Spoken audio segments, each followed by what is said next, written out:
¿Qué tal? ¿Cómo están? Buenos días. Bienvenidos una semana más a este programa Intereconomía Inmobiliario. Bienvenidos a este programa en el que hoy reflexiona y analiza sobre un asunto al que queremos prestarle especial atención, porque bajo el título Construcción con madera y gestión forestal sostenible nos hemos propuesto esta mañana hablar de la madera como eje para la descarbonización del parque inmobiliario español. La transición hacia una edificación más sostenible pasa por repensar los materiales que utilizamos y también el papel que tienen los bosques en la lucha contra el cambio climático. Todos recordaremos los grandes incendios que nos acompañaron este pasado verano. Se habló mucho entonces, en aquel momento, de la gestión forestal, pero a veces solamente nos acordamos cuando estos asuntos prioritarios o estas situaciones se vuelven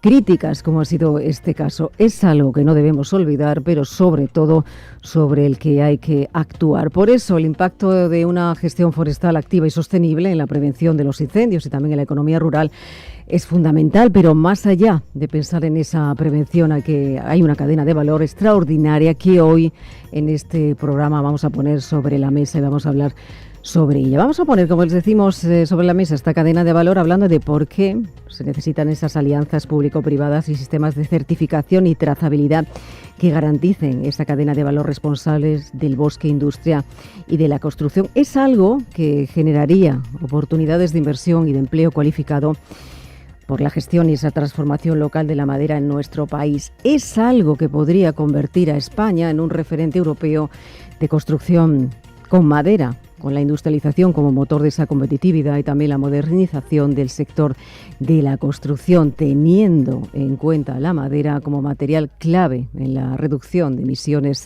frente al hormigón y también al acero. Por eso hoy realizamos un diálogo imprescindible para comprender cómo la madera puede ser esa gran palanca de cambio en el sector inmobiliario y también esa palanca de cambio para la economía en nuestro país. Comenzamos.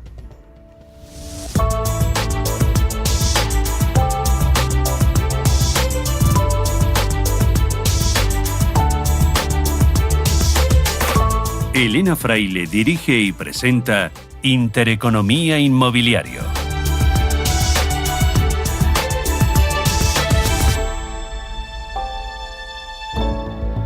Y aquí comenzamos a hablar de esa cadena de valor que decía yo extraordinaria. Vamos a analizar si España se puede convertir en un referente europeo hablando de construcción de madera, o qué políticas son necesarias, o esas políticas públicas necesarias para impulsar también este cambio, también cómo equilibrar ese aprovechamiento forestal con la conservación de los ecosistemas. Y abro ya preguntas, abro ya esta gran cadena de valor con los invitados que nos acompañan esta mañana en este especial al que hemos llamado, como les decía, construcción con madera y también gestión forestal sostenible. Juan Antonio Gómez Pintado, presidente de AGEFEN, de Asociación para la Gestión Forestal y Edificación de Madera. Bienvenido, buenos días, ¿cómo estamos? ¿Qué tal? Hola, muy buenos días, Elena. ¿Qué tal todo? ¿Bien? Fenomenal, encantado de estar aquí contigo en el programa. Me encanta la asociación porque nació hace tan solo unos meses. Bueno, en agosto, para ser más exactos, se inscribió en el registro el día 28 de agosto. ¿Con qué objetivo, Juan Antonio?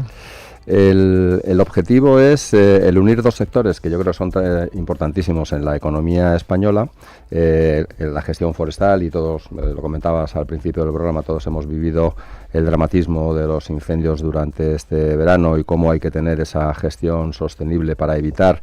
No se van a evitar 100%, pero desde luego se van a reducir de una manera drástica los incendios.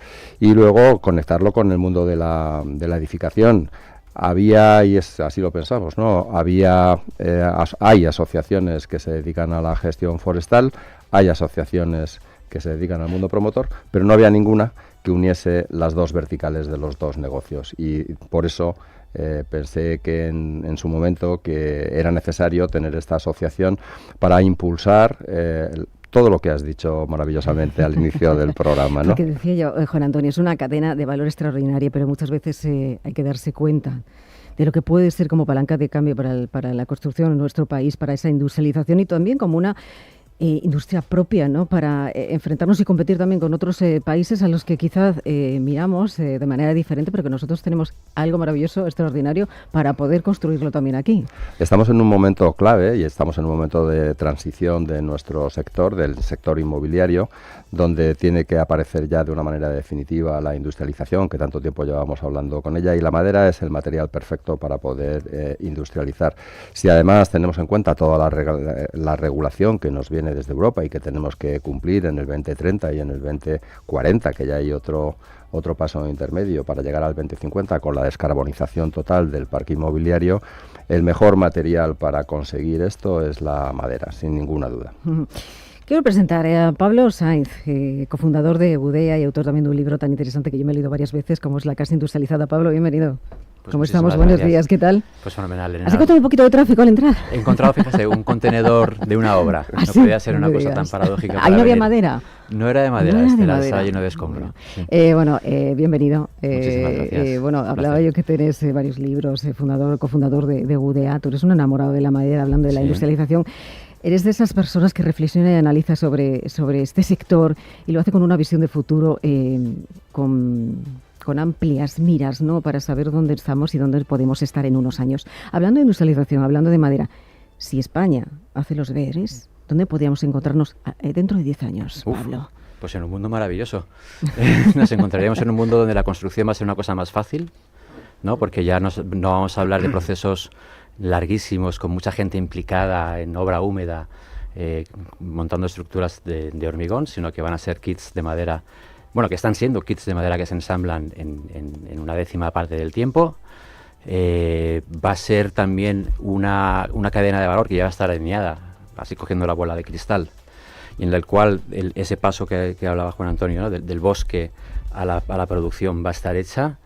Vamos a ver cómo vamos a empezar a ver cómo el bosque en España sigue creciendo y va a seguir creciendo más de lo que ha estado haciendo, porque va a ser un bosque que va a estar controlado y va a ser todo beneficios. La verdad es que va a ser un mundo en el que esperemos que ese déficit de vivienda que tenemos un poco sobre la mesa se pueda resolver sin dañar y sin generar las emisiones que se están generando con el sistema constructivo actual, con lo cual para nosotros lo que entendemos de construir con madera es no solamente cómo, la pregunta que nos hicimos no es cómo puede ser la construcción menos dañina, no se trata de ser menos malos, sino de cómo la construcción podía, y yo creo que eso también Juan Antonio tiene ese objetivo en la cabeza, ¿no? Cómo la construcción puede llevar a cabo un cambio positivo y que afecte a muchos sectores. Y construir en madera para nosotros va a tener ese círculo virtuoso en el cual no solamente se logre descarbonizar por un lado, sino que las masas forestales, la biodiversidad, el empleo rural crezca en nuestro país, ¿no? Por eso estamos aquí, para hacérselo entender también a los oyentes y que también piensen en esa cadena de valor, en ese círculo virtuoso del que tú hablabas. Ahora seguimos hablando de modelos de ordenación, de gestión forestal en España, de cómo lo están haciendo las comunidades autónomas, que hay muchísimo por hablar. Pero quiero saludar también a José María Quirós, delegado de industrialización de AEDAS. José María, bienvenido, buenos días, ¿cómo estamos? ¿Qué tal? Buenos días, Elena, ¿Qué encantado tal? de ¿Todo estar bien? aquí. Igualmente. Todo fenomenal. La industrialización ya no se puede entender sin la madera, José María, en este momento. A ver, para industrializar necesitamos materiales distintos a los que en la construcción tradicional utilizamos, ¿no? No podemos seguir utilizando materiales que requieren una mano de obra muy especializada y muy numerosa además, ¿no? Y que además son de formatos pequeños, ¿no? Y pesados. Entonces, la gran ventaja de la madera, aparte de la sostenibilidad que tienen, que es el material más sostenible que hay, es que es perfecto para industrializar, es tan fácil de mecanizar. Y luego tiene eso que hablaba de la ligereza, es fundamental en la madera, ¿no? Uno de los grandes problemas que tiene a veces la construcción industrializada es todo lo que mueve la logística, ¿no? Son materiales pesados que hay que transportar desde fábricas hasta las propias obras. A veces con más allá de 200, 300 kilómetros lo hace inviable económicamente, ¿no? Y sin embargo la madera con esa ligereza nos permite incluso llevarla a las islas, ¿no? Como hacemos nosotros en muchas de esas promociones, ¿no? Yo creo que si hablas de industrialización, antes o después te acabas encontrando con la madera como material idóneo para utilizarla, ¿no? Ahora hablamos también sobre importación de madera, de cómo nos podemos convertir sin importar madera en ese gran motor. Pero hablabais de reglamentación, hablábamos de hay que analizar todos los parámetros y Ana Rodríguez es consultora en Finanzas Sostenibles de AFI, de Analistas Financieros Internacionales. Ana, bienvenida, buenos días. Hola, buenos ¿Qué tal? días, ¿Cómo Elena? estamos? Muy bien, un placer estar Igualmente, aquí. decíamos, es que hay que valorar todas las oportunidades, es lo que estamos haciendo aquí en este círculo, como decía Pablo, virtuoso, que hay que saber lo que ofrece la industrialización en madera. Hay que mirarlo desde el punto de vista del empleo, desde el punto de vista de la transformación y también la revitalización de esas zonas locales, ¿no? Para aumentar ese valor añadido de las mismas, lo que significa la trazabilidad, la transparencia y lo que hay que hacer, ¿no? Y no hablar también de greenwashing, ¿no? Sí. Bueno, pero por ejemplo, en el sector forestal sí que tenemos herramientas que van a permitir, bueno, pues eliminar ese greenwashing o eliminar aquellos falsos mitos que existen sobre el sector forestal utilizado para la construcción, ¿no? Por ejemplo, bueno, pues existen planes de ordenación, planes de gestión sostenible para gestionar adecuadamente las masas forestales, y en esos documentos se viene detallado con un rigor técnico excelente, en el cual se dice cómo se puede gestionar bien esa masa para aprovecharla para ese uso que pueda ser la construcción con madera, ¿no? Entonces, eso es lo que garantiza realmente que todo el recurso forestal, en este caso la madera, que se va a poner a disposición para construir las casas o utilizarse en la edificación, va a ser sostenible y va a garantizar pues esa conservación de los bosques, efectivamente que esa madera va a ser con la mejor calidad para poder garantizar esa habitabilidad, esa construcción eficiente. Por lo tanto, yo creo que, no sé, en ese sentido, creo que el greenwashing, utilizando esas dos herramientas que tiene el sector, creo que con eso quedaría lo suficientemente garantizado que no se está utilizando la madera de manera inadecuada, ¿no? Aparte, decía yo, repercutiría también, es una oportunidad también para el empleo de esas zonas más locales, que es donde se podría desarrollar esta industria en los próximos años, para revitalizar estas zonas locales, que es fundamental. Sí, de hecho la mayoría de las masas forestales que son susceptibles de ser aprovechadas, pues en este caso para la construcción, se ubican en lo que llamamos la España vaciada, y de hecho existen muchísimas masas forestales que de verdad, si se aprovecharan, evidentemente crearían empleo, y además empleo directo en aquellos aserraderos, en todo lo que sería la industria de la primera transformación, que es lo que nos va a permitir obtener ese recurso, en este caso para la edificación, pero luego también otros puestos de empleo indirectos, como puede ser todo lo que esté relacionado con la gestión forestal, para facilitar toda esa tramitación administrativa necesaria y cumplir con todos los requerimientos que nos dice esa normativa y esa legislación. También los propios proyectos que tienen que estar asociados a ese aprovechamiento, a esa silvicultura, a la realización de esos planes de ordenación y de gestión, y luego evidentemente esa fijación de población en esas zonas rurales, porque evidentemente una vez que tenemos esos puestos de trabajo, pues lo siguiente es fijación de población, y luego ya todas las consecuencias que están asociadas por tener ese desarrollo rural. Al final interviene muchísimo en una gestión del territorio. O sea, puede influir de manera significativa en esa gestión del territorio, que es una de las cuestiones que han salido a la luz después de este verano, ¿no? No solamente la gestión de incendios, sino la relación que tiene en esa gestión del territorio, ¿no? Entonces yo creo que es muy relevante. Pues vamos a empezar por ahí, si os parece. Vamos a hacer ese círculo extraordinario y maravilloso, vamos a poner en valor, porque, claro, la primera pregunta a la que os voy a trasladar es si podemos decir que la construcción en madera es una forma de conservar y proteger nuestros bosques, porque decía yo que se necesitan esas alianzas público-privadas, esos sistemas de certificación, y os voy a, porque ayer ocurría algo en Galicia, que venía de Vivienda. Vivienda realizó un encuentro en el que el secretario general de la Agenda Urbana, Vivienda y Arquitectura, Iñaki Carnicero, en este foro trató de fortalecer ya los vínculos entre el sector forestal y la construcción, impulsando precisamente el uso de la madera como material estratégico en esa transición ecológica. Hay que empezar por aquí. Tenemos que estar todos alineados en las estrategias. Son buenos comienzos, ¿no? Y la pregunta es si podemos construir o el futuro de la madera como forma de conservar y de proteger nuestros bosques, empieza por ahí, Juan Antonio. Sí, sin duda. Empieza con la colaboración entre lo público y lo privado. Fundamentalmente empieza por entender cómo funciona la gestión forestal, dónde están los retos, dónde están las oportunidades y dentro de esos retos qué podemos hacer para mejorar esta gestión que creo que lamentablemente en España pues está muy desfasada con respecto a lo que se están haciendo en otros países. Se toman siempre medidas muy cortoplacistas, siempre se ha pensado más en la inversión para la extinción de los incendios que para la prevención, pero porque tradicionalmente el sector de la madera ha sido un sector de poco valor añadido o agregado en su actividad. Básicamente la madera se ha dedicado en España al embalaje, a los pellets para las calefacciones y poco más. Entonces esto ha sido siempre un problema. Por eso yo entendía que uniendo los dos sectores, un sector que necesita de esa industrialización, como es el promotor inmobiliario, necesita de la industrialización, qué mejor que ser la palanca que tire del sector forestal. ¿Hay que hacer muchos cambios? Hay que hacer muchos cambios.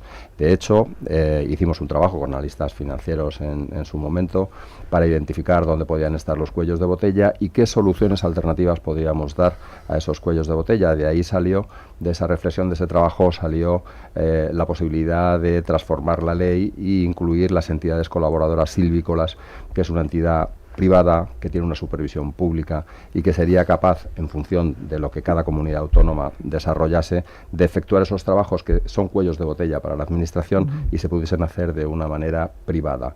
Lo hicimos a través, en colaboración con AFI, a través de nuestra fundación, de la Fundación Gómez Pintado, y a raíz de esto se modificó la ley en Castilla y León.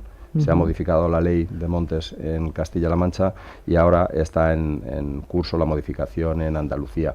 Creo que es un paso revolucionario, va a ser un revulsivo y fundamentalmente lo que tratamos desde la asociación, desde AGFEM, es localizar estos cuellos de botella, servir como palanca de apoyo a la administración, dándoles ideas y, en definitiva, modernizar la silvicultura en España, que tenemos mucho trabajo por delante. Mucho trabajo porque el término silvicultura suena todavía un poco lejano, ¿no, Juan Antonio? Hay que decirlo muchas veces para que la gente sepa de lo que es, ¿no? Sí, bueno, al final la silvicultura es la gestión forestal, claro, es la gestión y el cuidado del monte y todos sus servicios ecosistémicos que tiene. Ajá. Pablo, sobre lo que estamos hablando, de la gestión, un poquito cómo podemos decir si construir en madera es una forma de conservar y también de proteger nuestros bosques. ¿Lo es? O sea, sin lugar a dudas. O sea, España es un país eminentemente cerámico, ¿no? Y muy vinculado a la tierra, ¿no? Pero en el ámbito de la construcción, ¿no? Pero tenemos los países que están vinculados al aire, que están vinculados a la madera, ¿no? Que podrían ser Estados Unidos, Japón, Canadá, norte de Europa, que son países que han basado más su tecnología en la carpintería que no en la albañilería, ¿no? Y esos países, lejos de ser un desierto hoy en día, cada día las masas forestales crecen, cada año más, ¿no? Entonces eso es debido a que el bosque es un material productivo y es un recurso económico. Con lo cual el bosque se cuida, evidentemente los bosques históricos, los bosques protegidos deberán mantenerse, pero hay un bosque que tiene su origen en la silvicultura, que es del cual vamos a extraer nuestros materiales, ¿no? A nosotros esto nos parece lo más revolucionario y cambio de paradigma, ¿no? Que es el pasar de extraer nuestros materiales a través de minería a cultivarlos, ¿no? Entonces ese cambio, nosotros, si nos queremos poner ya también como más titularistas, ¿no? Diríamos que es un cambio similar al que el hombre tuvo cuando pasó de ser cazador a ganadero o cuando pasó de ser recolector a agricultor, ¿no? Esto podría ser, perdona Pablo, una revolución industrial si Total. hablamos de esos parámetros, o sea, si unimos dentro de esa cadena de valor la madera con la transformación, la innovación, la tecnología, la inteligencia artificial, la necesidad de construcción de vivienda, la robotización en las empresas. Si unimos todo esto, podemos estar ante una, entre comillas, revolución industrial. Totalmente, sí. O sea, la madera ha sido un material de la construcción hasta entrado siglo XIX, ¿no? Cuando la tecnología del hierro la suplantó, porque la tecnología de la madera era una tecnología muy rústica, era simplemente un tronco devastado y no había nada de tecnología en ella, ¿no? Entonces había unas limitaciones de luces, había unas limitaciones de estructura, Y sin embargo, pues con el hierro en primer lugar, luego con el acero, esas limitaciones se solventaron, ¿no? Luego vino el hormigón, que es un material maravilloso, económicamente muy viable. El problema que tiene hoy en día son las emisiones que tiene su producción, ¿no? Entonces no hay que eliminarlo, hay que reducir un poco su uso, ¿no? Entonces la madera se perdió todo el desarrollo tecnológico que tuvieron otros materiales, pero ese desarrollo tecnológico que viene ya incluso del siglo XIX con la madera laminada y en el siglo XX con el CLT y todos los avances en lo que se llama madera ingenierizada, haciendo una mala traducción, o sea, la ingeniería de la madera, hacen que podamos tener elementos de unas grandes luces, con muchísima resistencia, resistentes a intemperies, y además gracias a la unión de la madera y las colas que lo hacen, ¿no? Eso nos lleva también incluso a un mejor aprovechamiento del tronco, porque ya no es un tronco que tiene muchos residuos, sino que se aprovecha muchísimo más, ¿no?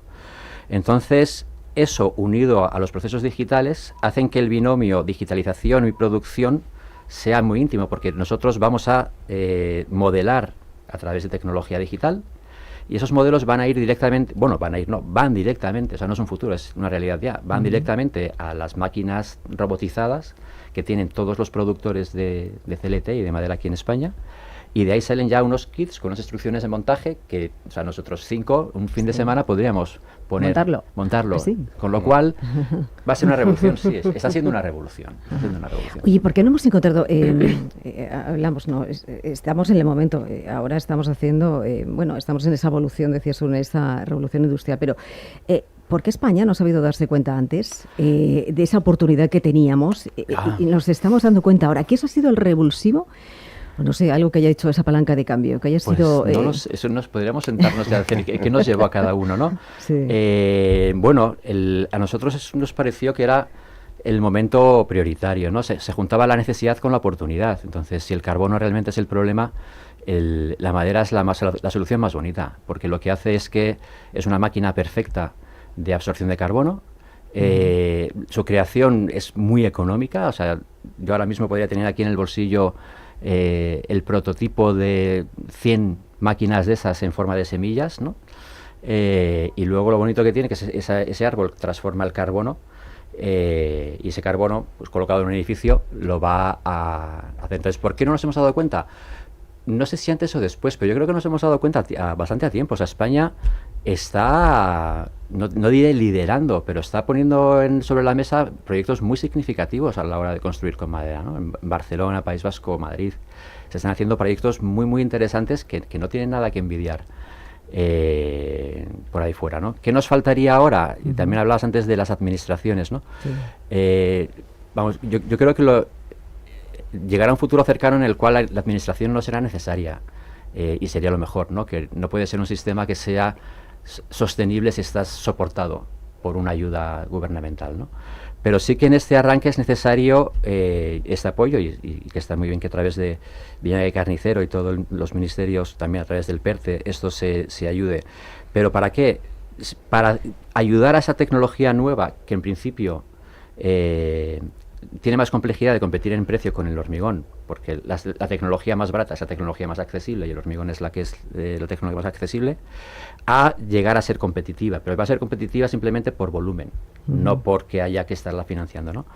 Entonces sí que sería necesario ahora ese acompañamiento, y bueno, si queréis luego podemos hablar de varias ideas que nos pueden ayudar a eso, pero sí que es necesaria esa colaboración público-privada solamente para este primer arranque. A mí, si me permites, Elena, te voy a decir una razón de por qué no se ha llevado antes. En la España del desarrollismo aparece el acero y aparece el hormigón, y también aparece luego, yo creo que a partir de los años, a finales de los 70, los 80, lo que son los movimientos ecologistas primero, luego los medioambientalistas, que han transformado su calificación, su calificativo de cómo se llaman, ¿no? Entonces, hay se genera un ideario a nivel social donde el monte no se puede explotar. Y eso yo creo que ha ocasionado, los urbanitas, cada vez que vamos al monte pensamos, bueno, qué barbaridad, una procesadora. Se conserva solo, ¿no? Se conserva solo. Una procesadora, ¿qué tal? Esa filosofía, ese ideario, yo creo que está cambiando también por parte del mundo medioambientalista, y donde se ha visto claramente que para España, que tiene la tercera masa forestal en tamaño en Europa, si queremos preservarla y no que se nos quemen 400.000 hectáreas como ha pasado este verano y que ya nos pasó en la Sierra de la Culebra no hace tampoco muchos años, y también nos pasó en Guadalajara, si queremos conservarlo, el monte se tiene que explotar y tiene que tener rentabilidad y tiene que ser viable económicamente. Y ese concepto no estaba interiorizado. Que se puedan extraer recursos del monte y que sea rentable generando puestos de trabajo y ver las procesadoras trabajando en un monte era algo a lo que no estábamos acostumbrados. Decía yo, hablabas de los incendios, ¿no?, que hay que poner sobre la mesa. Es que no debemos olvidar lo que ha ocurrido, ¿no? Con una masa forestal. ¿Cuánto tenemos de masa forestal en España? Y el coste, Elena. Hablábamos al principio del coste que tiene y el presupuesto que se dedica a la extinción de incendios. Apagar una hectárea de monte nos cuesta 19.000 euros cada hectárea. Si multiplicamos básicamente las cercanas, las 380.000 hectáreas, casi 400.000 de este año, nos vamos a que nos ha costado unos 7.000, casi 300 millones de euros. Eso significa como el 0,47 del PIB de España, y el sector pesa el 0,7. O sea, es decir, nos hemos gastado en extinción prácticamente lo que pesa el sector en el PIB español. Y con las consecuencias que eso tiene. Con las consecuencias que tiene tan desastrosas, ¿no? A nivel medioambiental. José María, voy por aquí, por esta parte ahora, porque hablábamos de las capacidades. Vosotros, desde ahí les decía, parte de industrialización. Claro, no sé si qué capacidades veis vosotros, industriales o tecnológicas. ¿Cuáles son las que están faltando hoy en España para ser competitivos, por ejemplo, con otros países en los que son países punteros en industrialización, como son Alemania, Francia o, por ejemplo, Australia? A ver, nosotros no vemos que haya una falta de tecnología en España, ¿no? Y de capacidades de momento tampoco, ¿no? Yo creo que se espera una gran demanda que puede poner en bastante carga las fábricas, ¿no? Esto de la tecnología, se han abierto en España una serie de fábricas, Lignuntec en Cuenca, Egoin en Vitoria, una serie de fábricas absolutamente robotizadas y digitalizadas y muy mecanizadas, ¿no? Yo creo que una de las cosas que hay que hacer es una labor de divulgación en la madera, ¿no? Eso al que se refería Juan Antonio.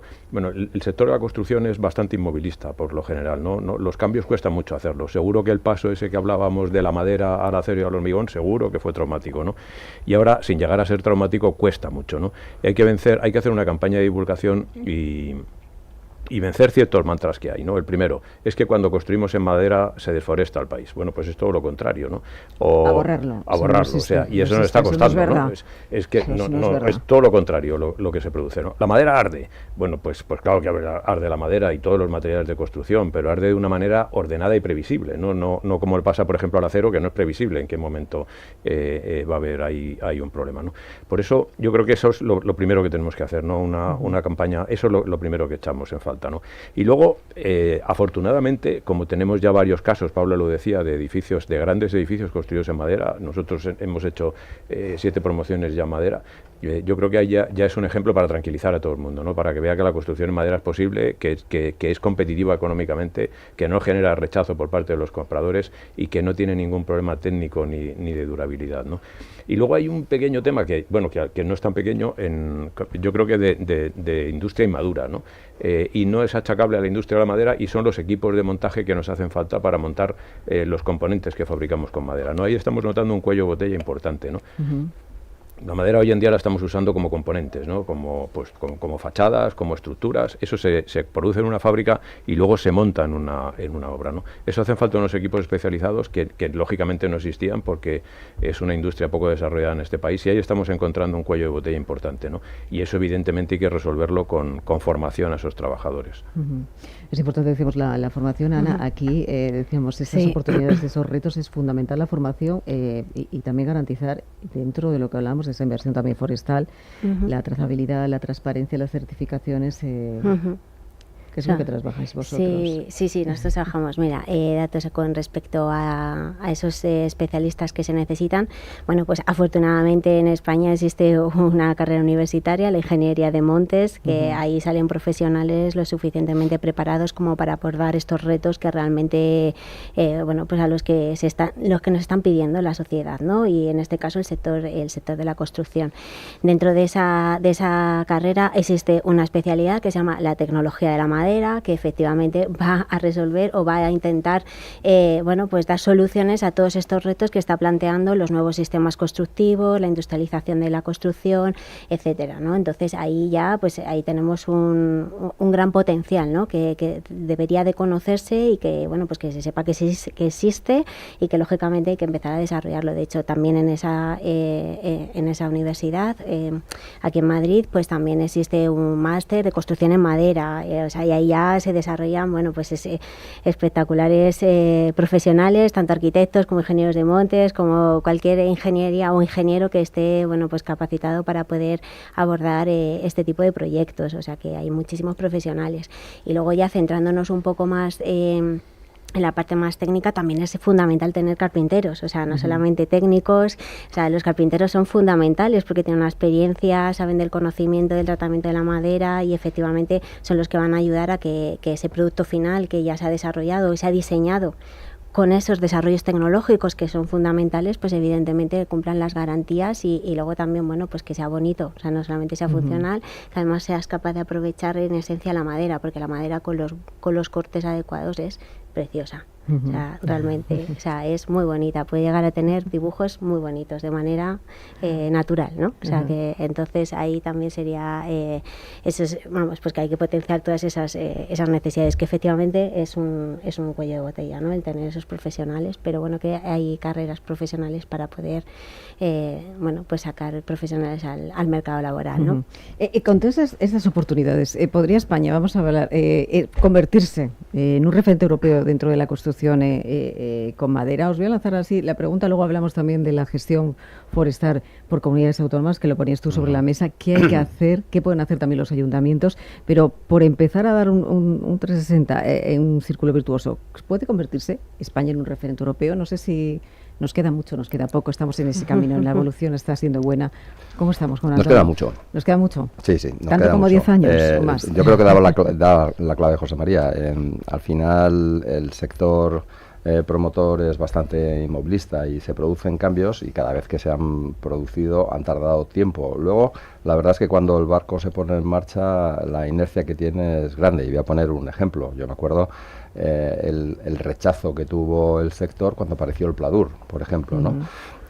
No había manera de cambiarlo. Hoy, sin embargo, pues ya nadie se plantea hacer una casa con tabiquería tradicional o con yesos, ya prácticamente todo se hace con Pladur. Pues aquí pasa exactamente lo mismo. Tenemos, yo creo que mucho trabajo por delante, tenemos los fundamentales, tenemos el monte, somos el tercer país que tiene más capacidad de madera aprovechable de toda Europa, tenemos una industria incipiente pero moderna, que vamos viendo y cada vez que vamos hablando con más empresas vamos viendo cómo hay nuevos proyectos para desarrollar la madera a nivel de industrialización y yo creo que nos falta probablemente en la comprensión por parte de las administraciones de ver el cambio que se está produciendo y que vaya más allá de un apoyo verbal. Yo no soy partidario de las subvenciones, no las quiero. Creo que el negocio tiene que ser rentable por sí mismo, ¿no? Pero que se facilite lo que es la gestión. Si cada vez que tenemos que acudir a desarrollar un plan de ordenación, si cada vez que tenemos que necesitamos que las administraciones hagan los marcados de los árboles que hay que extraer y eso genera y es un problema, lo que estamos haciendo es no tener recurso de la materia prima y lo que no se puede montar fábricas, no se puede hacer montar fábricas si no tienes garantizado el recurso, si no tienes garantizado tu materia prima. Esto es un poco lo que nos está pasando en la vivienda, es muy similar. Oye, tenemos un problema de oferta, porque nuestra materia prima no está disponible con la suficiente cantidad como para poder dar contestación a esa demanda que tenemos tan brutal. Entonces, contestando ya a tu pregunta, creo que nos queda mucho tiempo, estamos en el buen camino, hay que trabajar, hay que hacer de este sector un sector, o de la unión de los dos sectores, hay que hacer un sector moderno, que nos dé la capacidad de competir con los países europeos, porque la materia prima, insisto, la tenemos. Pablo. Sí, totalmente. Sí, estoy con Juan Antonio. O sea, queda mucho trabajo por hacer, pero eso también es lo bonito, ¿no? O sea, cuando ves que no tienes margen de mejora, pues igual es más deprimente que cuando ves que tienes mucho margen de mejora, ¿no? Entonces, lamentablemente eso, teníamos una madera maravillosa en este país, con unas capacidades estructurales brutales, y mejor que ciertas maderas centroeuropeas, pero teníamos una industria y un ecosistema muy desconectado y de muy poco valor añadido, ¿no? Entonces, es necesario ir poco a poco. La gestión forestal también es una cuestión que llevamos hace tiempo reclamando, como una de las palancas que eran necesarias para que esto se moviera. Entonces, pues ya estamos en el camino. Luego el tejido industrial, también a través del PERTE, a ver si se actualiza, ¿no? Porque es difícil encontrar, salvo productores de CLT en España, productores de otro tipo de componentes de madera tecnificada, ¿no? Y no hace falta una tecnología muy grande ni muy cara para implementar, ¿no? Pero en lugar de ir a madera serrada, que es la mayor parte del material que se vende en este país, pues que se venda una madera tecnificada, pues eso, que tiene mejores potencialidades, mayor uso, más resistencia, y la inversión no es demasiado grande, ¿no? Entonces tenemos que ir poco a poco. Yo tampoco creo en esas imágenes de ¿puede España, o sea, podemos liderar? Podemos acompañar y podemos participar, ¿no? Y podemos aportar nuestra parte. Y yo creo que si hacemos los deberes bastante bien, no solamente tenemos esa visión de dar de servicio al mercado interior, pero sí también verlo a mercado exterior, ¿no? Y por qué no los productos españoles se puedan vender en Europa, Latinoamérica, porque ya decimos, es un material que pesa poco, que viaja en cierto modo bien, y nada, la cuestión es que empecemos poco a poco y en todos los puntos de la cadena de valor hasta llegar a crear una industria necesaria, ¿no? Estábamos hablando de poco a poco de esa gestión forestal de las comunidades autónomas, de lo que están haciendo. Hablabas con Juan Antonio de Castilla-La Mancha, de lo que se había hecho, pero también aquí tendrían que involucrarse también los municipios, es decir, los pueblos. Es fundamental, pero ¿qué se puede hacer para que se involucren más dentro de lo que son esos planes urbanísticos o de lo que es esa vivienda pública? ¿Qué se puede hacer? ¿Qué tienen que hacer? ¿Qué deben hacer? Para la involucración de los ayuntamientos, al final, digamos que las comunidades autónomas lo que proveen es del paraguas, es de la ley que te permite hacer una determinada gestión. Pero luego la realidad de estos territorios y de estos municipios, te encuentras con mancomunidades, que Castilla-La Mancha, por ejemplo, tiene la mancomunidad del Alto Tajo, que son unos 20 municipios más o menos, pero que la falta de recursos que tienen es enorme. Es que tienen a lo mejor para esa mancomunidad un solo secretario de ayuntamiento. Es que cada vez que ellos quieren hacer, pues por ejemplo, un pliego para hacer un concurso, para sacar madera a subasta, es que tardan meses en hacerlo. Entonces, la idea de, oye, si te faltan esos recursos, porque no dejas de ser la España vaciada, y es que es la realidad. Yo preguntaba al alcalde de la mancomunidad, oye, pero en estos municipios, ¿cuánta gente vive? Y me preguntó, ¿en verano o en invierno? Y digo, pues en invierno, que me imagino que es cuando no tenéis los visitantes, ¿no? Y me hablaba, dice, bueno, pues entre los 20 municipios llegamos a 1.200 habitantes. Entonces, claro, cuando te encuentras en esa realidad, pues te das cuenta que si depende de los municipios el que puedan desarrollar sus montes, es muy complicado. Por eso nació la idea de las entidades colaboradoras silvícolas, porque pueden ser las que den apoyo, con supervisión siempre de la administración, y así lo han entendido las comunidades autónomas, las que den apoyo a estos municipios a la hora de desarrollar esos trabajos que dependen de ellos, no dependen de la comunidad autónoma, pero que no tienen los medios necesarios y los recursos. Y luego, en cuanto a vivienda, Hay dos normativas y vaya por delante, porque voy a decir una cosa sobre el hormigón. Yo creo que la construcción del futuro tiene que ser con materiales híbridos, no solamente puede ser madera, será con madera, con hormigón, con híbridos, con acero. Pero la madera tiene que tener su lugar, no me cabe ninguna duda, y un lugar tan preponderante como pueda ser el del hormigón, ¿no? Que se ponga en valor por parte de los municipios, que se ponga en valor por parte de las comunidades autónomas, que este recurso tiene un impacto tan positivo dentro del CO2, de esos objetivos que tiene que conseguir España de aquí al 2030 o al 2050, como primer eslabón, ¿no? Y que de alguna manera, voy a decirlo así, que quien más contamina, quien más perjudica, tendrá que hacer otro tipo de trabajo. Yo no voy a decir que sea el que más pague, pero tiene que hacer otro tipo de trabajo. Y lo que no tiene ningún sentido es que se trate a todos los materiales igual cuando unos contaminan muchísimo y otros contaminan muy poco. Entonces, alguien tendrá que hacer una reflexión para decir, oye, las obras públicas que yo tengo que desarrollar, un hospital, una residencia de ancianos, un colegio, vivienda asequible, ¿qué material es el que quiero con el que se construya? ¿El que contamina más o el que contamina menos? ¿O una mezcla híbrida para llegar a un resultado mucho más positivo? Y eso le corresponde a la Administración. Es una carrera de fondo, sí. Hablando de sostenibilidad, primera parada en el año 2030. Difícilmente muchas veces las empresas van a conseguir ser tan sostenibles como se creía en un principio. Sí. Y la segunda parada en 2050. ¿Cómo nos encontramos, Ana? Bueno, nos queda todavía recorrido, ¿eh? No sé si al 2030 llegaremos, al 2050 esperemos que sí, porque es un plazo largo de tiempo, pero yo creo que sí que lo conseguiremos. Y ahí, evidentemente, la madera creo que es un material que, bueno, pues estratégico para conseguir esos objetivos, porque, como bien se ha dicho, la madera primero mantiene el carbono que se ha absorbido. Hay parte que se puede desperdiciar en ese proceso de transformación, pero por lo general lo mantiene, y encima si se utiliza en un elemento como es una construcción que tiene vida infinito, o sea, estamos diciendo que estamos manteniendo el carbono durante muchísimo tiempo más acumulado.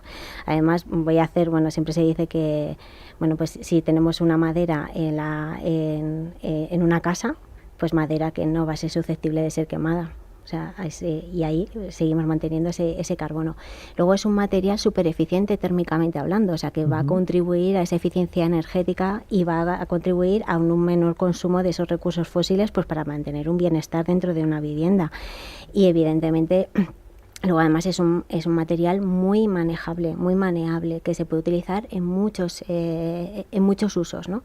Aunque sea constructivamente hablando. Y lógicamente se están surgiendo nuevos materiales. Juan ha hablado del Pladur, pero es que ya existen, se llama un material que se llama Farmacel, que es como el Pladur, pero está hecho de madera.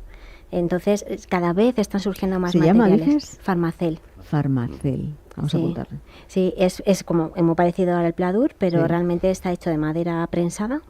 Y de hecho tiene hasta características estructurales, muchas veces que el Pladur, para que llegue a tener esas características estructurales, pues necesita una serie de características, y este material lo tiene ya una vez que se hace. Entonces, cada vez están surgiendo pues nuevas ideas, está habiendo innovación dentro del sector.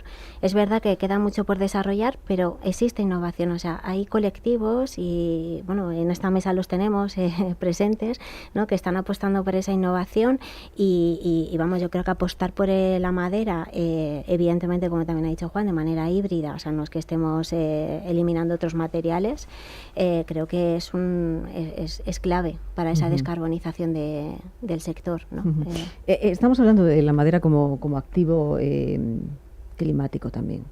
José María, ¿existe quizá también cierto, no sé, interés por parte de esos fondos inmobiliarios o institucionales hacia esta inversión en este tipo como activo inmobiliario en madera? A ver, los tradicionales no tienen. A ver, no es poco ya que alguna promoción que estamos haciendo en coinversión con ellos. Vamos, la última que hemos hecho en concreto en Canarias, que son 97 viviendas, con un fondo, como digo, en coinversión, y no ha puesto ninguna pega, ¿no? Yo creo que ahí también en esa campaña de divulgación que decía antes, yo creo que hay que hacer una campaña de desligar al inversor la palabra madera con la de riesgo, ¿no? O sea, porque el inversor lo que quiere lógicamente son rentabilidades y pocos riesgos, ¿no? Y entonces un inversor que una promoción en madera, me han dicho que arde, me han dicho que no sé qué, tal, fuera, ¿no? O sea, eso es lo primero que hay que hacer, ¿no?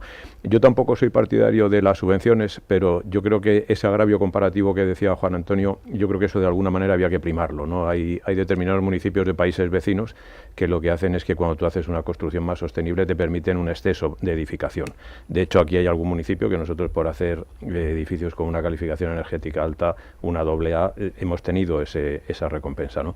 Yo creo que si queremos traccionar la industria de la madera, y yo creo que queremos porque el interés es descarbonizar la construcción, esas medidas yo creo que pueden aumentar la rentabilidad de las promociones, y yo creo que puede ser una forma de atraer al inversor a empujar esos consumos de madera, ¿no? Nos queda poco tiempo, pero hay una pregunta también fundamental, porque hablábamos de la gestión forestal, de las medidas que tienen que tomarse, pero si tuvieras que hacer la primera medida de cambio en este momento para que esa palanca de cambio a futuro de la industrialización con madera sea más rápida, más eficiente, ¿cuál sería esa primera medida que dirías, tenemos que empezar por aquí? Juan Antonio.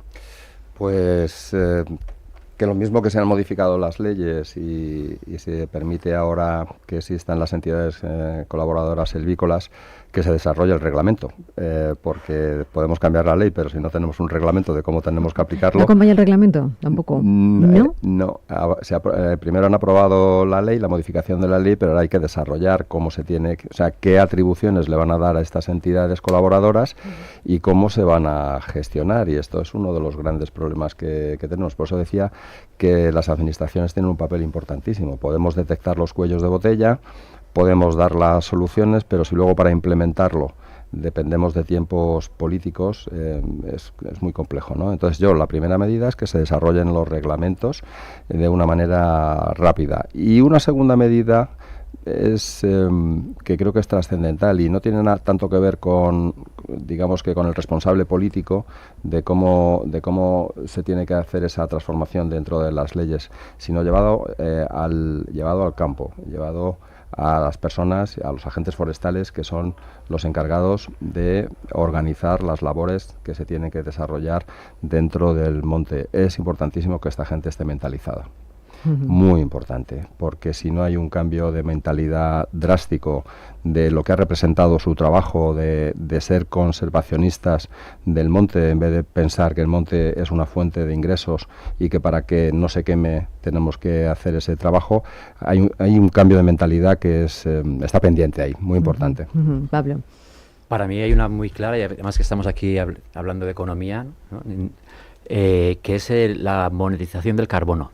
O sea, que cuando el carbono empieza a ser una moneda, o que la construcción pueda entrar dentro de la economía del carbono, porque ahora mismo creo que está en el sector difuso, entonces si se pudiese monetizar de alguna manera el carbono que se ahorra con ese tipo de construcciones, yo creo que sería una palanca muy buena para que también fondos y hubiese un interés más allá de la mera sostenibilidad, ¿no? O sea, es decir, que podamos empezar a competir, y además también es otra idea que apuntaba Juan Antonio, o José María, que lo decías tú, ¿no? Que se pueda competir no solamente en costes, sino también en emisiones, ¿no? Entonces, no solamente una cosa que sería como muy bonita, también interesante, es crear un desarrollo urbanístico donde no solamente se limite la construcción por metro cuadrado, sino por emisiones. Este desarrollo tiene tantas emisiones. Aquellos sistemas que construyan con menos emisiones podrán tener una mayor edificabilidad. Una frase para José María y una frase para Ana, que nos quedamos sin tiempo. Yo estoy en la misma línea también, ¿no? Primar de alguna manera, sin castigar al contribuyente, el utilizar una construcción sostenible. Ana. Pues formar e informar de que la construcción con madera es viable.